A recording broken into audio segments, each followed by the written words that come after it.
2. november, aasta pimedaim aeg. Väljas mõllab torm ja lained peksavad vastu sadamakaid.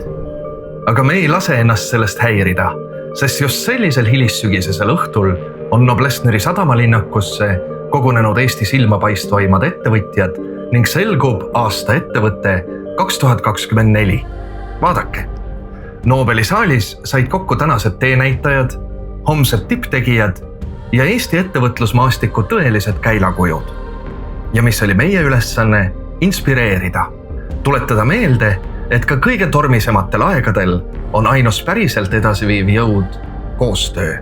Sündis ettevõtlusauhindade gala pealkirjaga Dialoogide kunst.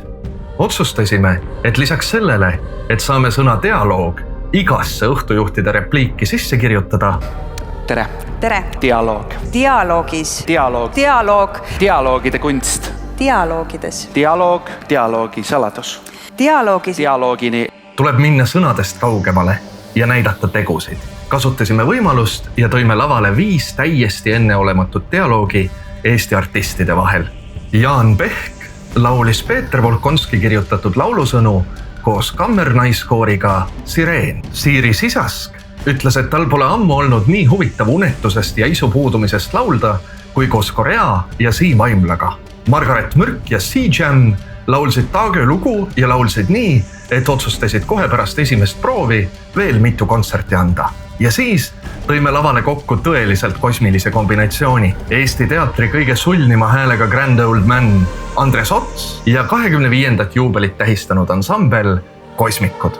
Ja kõige lõpuks midagi täiesti uut. Õhtujuhid Saara Nüganen ja Valter Soosalu koos Sireeniga ning lugu algajast astronoomist, mida ükski televaataja arvatavasti kunagi kuulnud ei olnud. Ent mis tuletab meile kõigile meelde, kui oluline on vaadata pealispinna alla.